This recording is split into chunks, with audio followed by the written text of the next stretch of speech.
أنا اسمي ليلي، وبصراحة من وأنا فتحت عيني على الدنيا وأنا دايماً حاسة إني مختلفة عن كل اللي حواليا. مش اختلاف بسيط، لأ، ده اختلاف بيخليني أقف قدام المراية كل يوم وأقول: يا رب، هو أنا ليه كده؟ وليه شكلي صغير قوي عن كل البنات اللي في سني؟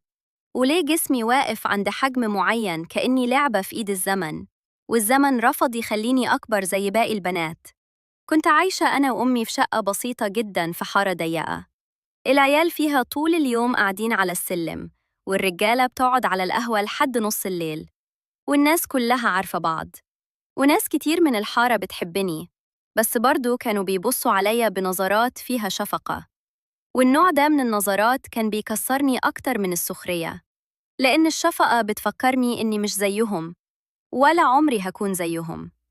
أمي كانت دايماً بتحاول تضحكني على قد ما تقدر، وتشدني من إيدي وتقولي: يا بنتي، الشياكة مش في الطول ولا الحجم، الشياكة في الروح. بس أنا عمري ما كنت شايفة اللي هي شايفاه. كنت بفضل أقعد أبص على جسمي ودموعي تنزل من غير ما أحس، وكنت بقول لنفسي: يا ليلي يا بنت، انتي لو حتى قلبك حلو وطيبة، الدنيا دي مش بترحم حد مختلف. كنت دايماً لو خرجت الشارع ألاقي العيال باصين عليا بطريقة تضايقني منهم، اللي يضحك ومنهم اللي يسألني: عندك كام سنة؟ ومنهم اللي يفكرني طفلة ويمد إيده يمسك إيدي. وأنا مش طفلة، أنا عندي 21 سنة، لكن شكلي صغير قوي زي اللي عندها 7 سنين.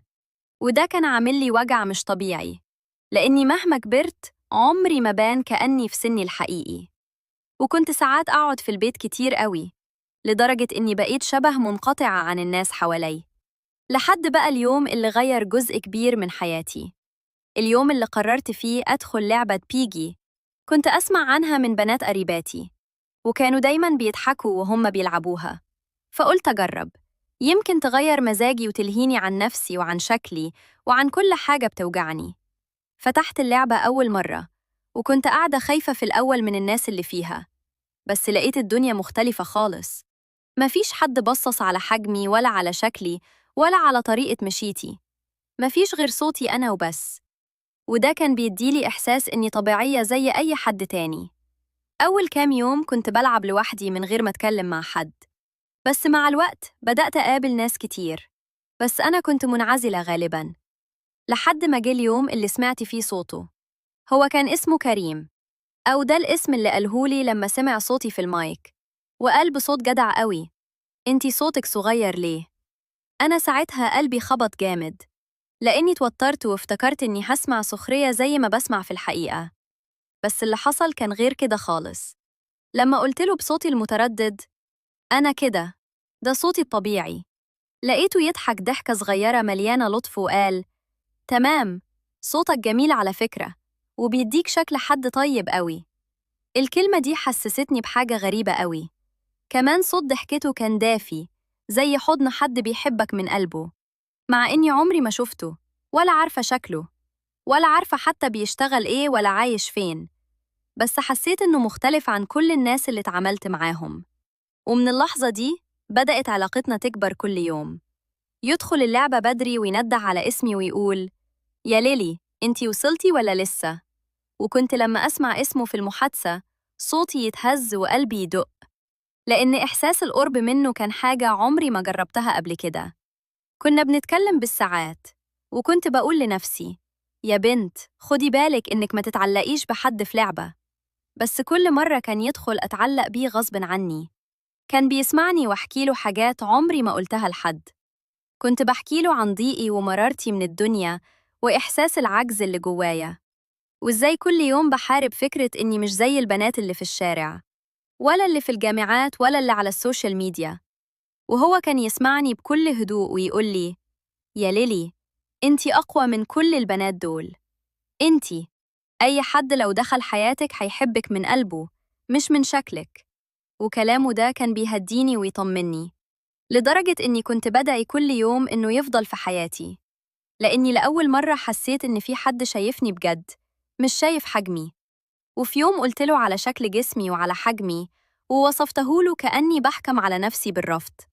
بس كنت عايزة أتأكد إنه مش بيحب صوتي وخلاص، وكنت خايفة من ردة فعله، بس لقيته ساكت شوية، وبعدين قال لي بصوت هادي: أنا مش فارق معايا حاجة من دي، أنا اللي فارق معايا قلبك وشخصيتك.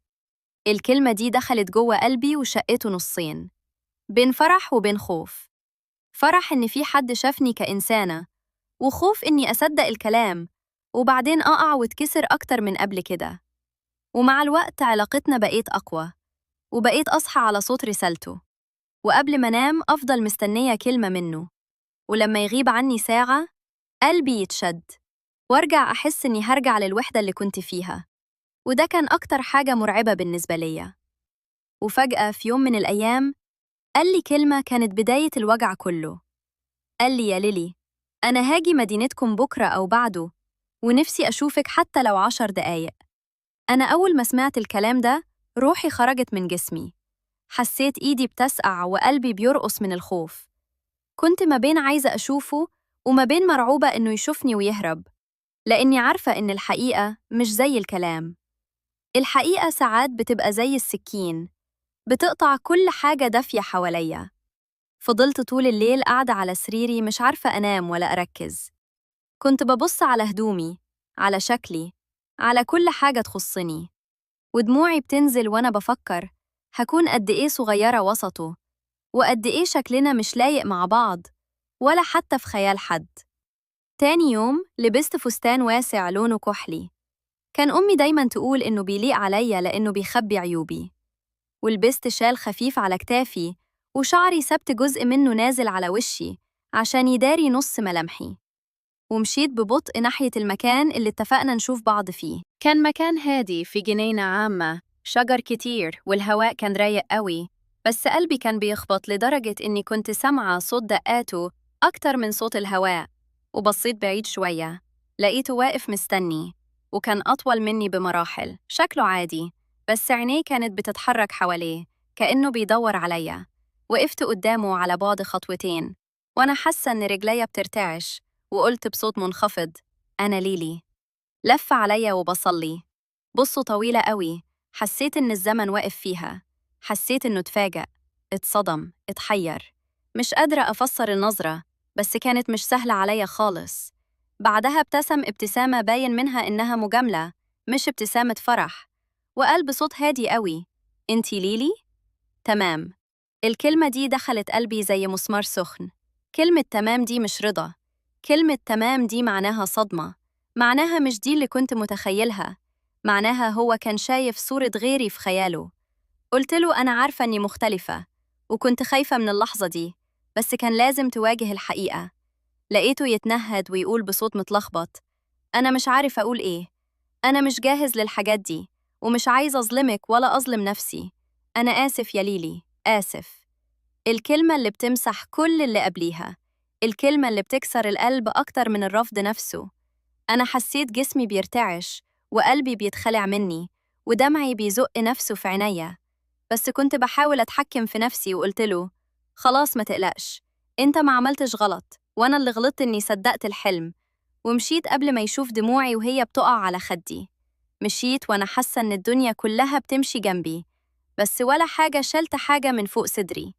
رجعت البيت وأنا بمسح دموعي بادي، وقلبي بيصرخ جوايا صرخة محدش سمعها. دخلت أوضتي وقفلت الباب، ووقعت على الأرض وعيطت عياط عمري ما عيطته قبل كده. كان نفسي يمد إيده ويمسكني، كان نفسي يقول حتى كلمة تهون عليا، لكنه أول ما شاف الحقيقة رجع لورا وسابني أقع لوحدي.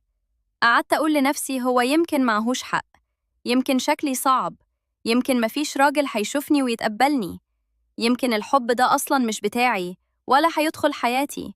وبعد كام يوم سمعت إن كريم رجع اللعبة عادي، وكان بيضحك وبيهزر وبيتواصل مع ناس كأن اللي حصل بينا كان ولا حاجة، كأن قلبي ما اتكسرش، وكأن كل وجعي كان مجرد مرحلة عدت عنده، وهو ما عندهش أي فكرة إنها ما عادتش عندي.